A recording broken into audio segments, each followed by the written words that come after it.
안녕하십니까. 세상을 읽어주는 남자 이상훈입니다. 오늘은 파운드의 경쟁 구도에 대해서 따져보는 시간을 갖겠습니다. 얼마 전 삼성이 2017년과 비교해서 올해 파운드리 생산 캐파는 1.8배, 그리고 2026년 파운드리 캐파는 2017년 대비 3배가량 늘어날 것이란 발표를 했습니다. 메모리에 비해서 파운드리 투자는 매우 공격적으로 이루어지고 있다는 자체 평가도 있었는데요. 사실 이 소식을 들었을 때 왜 2017년과 비교하는가라는 의문이 들 수 있습니다. 2017년이면 삼성 파운드리가 시스템 LSI에서 이제 막 분리되기 시작하던 때입니다. 삼성이 이때 파운드리에 공을 들이기 시작했다는 얘기는 달리 보면 파운드리 업계 물밑에서 많은 일이 벌어지고 있었다는 의미를 함축하고 있다고 봐야 합니다. 실제로 1년 뒤인 2018년 하반기에는 많은 일이 있었는데요. 파운드리 업계의 분수령, 변곡점 같은 일이 많이 있었습니다. 당시 대만의 TSMC에 의해서 세계 2위 파운드리였던 미국의 글로벌 파운드리가 10나노 이하 공정을 포기한다는 선언을 했습니다. 이 극자외선, EUV 장비 도입 등 수조 원을 쏟아 부어서 7나노 등 미세 공정 개발에 성공한다 해도 TSMC, 삼성 등을 상대로 수주 경쟁에서 이길 수 없다는 판단을 글로벌 파운드리가 한 것입니다. 그 직후 인텔의 강력한 라이벌 AMD는 자신의 CPU를 TSMC에 맡긴다는 발표를 했고, 연이어 IBM은 자신의 CPU를 만들 파운드리 파트너로 삼성을 지목했습니다. 파운드리 업계가 10나노 이하 칩을 만들 수 있는 TSMC와 삼성이라는 이강과 그 외에 고만고만한 업체로 재편된 것입니다. 극심한 기술 변화 속에서 반도체 업계가 지각 변동에 휩싸였던 때가 바로 2018년이었습니다. 이 삼성 입장에서는 자신의 엑시노스 AP 이외에는 퀄컴 등 일부 모바일 AP만 만들다가 그 이후에 IBM의 CPU, 그 이후에 또 지나서는 엔비디아의 암페어 GPU 등 더 큰 칩 저전력보다는 성능에 최적화된 프로세서를 만드는 기회를 잡게 됩니다. 사실 2017년 삼성 파운드리는 자체 칩만 만드는 수준이었습니다.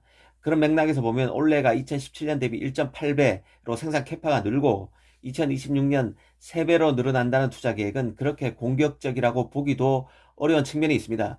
당장 내년에 2022년 파운드리 시장 규모만 해도 1176억 달러, 하나로 138조 원이 됩니다. 2017년 610억 달러와 비교하면 거의 2배가 됐습니다. 이 파운드리 시장이 계속 성장하고 있음을 감안하면 2026년은 적어도 2017년 대비 3배 이상이 될 것입니다. 이 TSMC를 추격하는 삼성으로서는 이 정도 투자는 당연히 해야 되고 그 수준에서 투자를 발표했다는 생각입니다.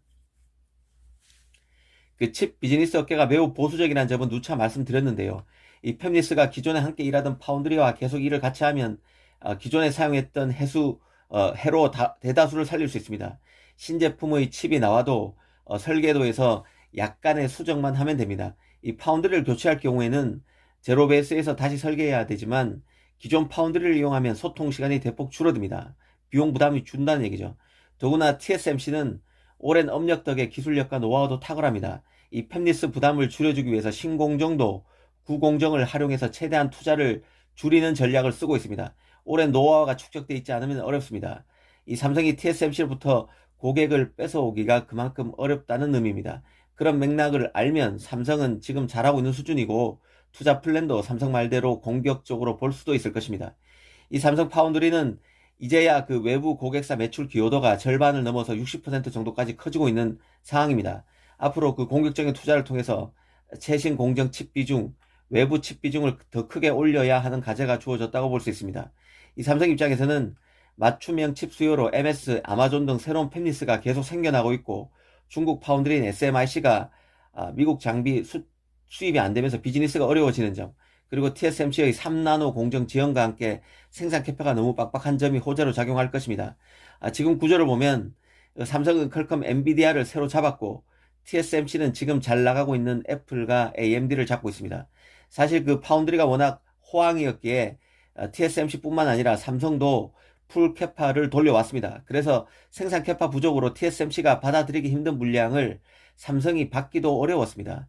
이 생산 증서를 통해서 삼성의 장점을 살려나가면 아무리 칩 시장이 보수적이라 해도 TSMC도 부담스러울 수밖에 없을 것입니다. 특히 삼성의 증설은 최첨단 칩 위주로 이루어집니다. 늦게 시장에 들어온 만큼 대형 고객사 중심의 영업을 삼성은 할 수밖에 없습니다. 이 소규모 물량을 찍어서는 삼성 입장에서는 돈이 안 될 수밖에 없는데요. 삼성으로서는 대형업체, 초고가 공정 위주의 영업에 특화시켜 나갈 수밖에 없습니다. 그러다 보니 그 200mm, 300mm 웨이프 할 것 없이 모든 공정에서 호황인 지금과 같은 국면에서는 TSMC에 더 밀릴 수밖에 없지만 앞으로 TSMC가 삼성에 느끼는 압박감은 더 심해질 수 있다는 생각입니다. 이 TSMC가 삼성과 7나노, 5나노, 4나노, 3나노 등에서 더 많이 부딪힐 것이라는 얘기입니다. 오늘은 삼성 파운드리 증설의 맥락을 따져봤습니다. 감사합니다.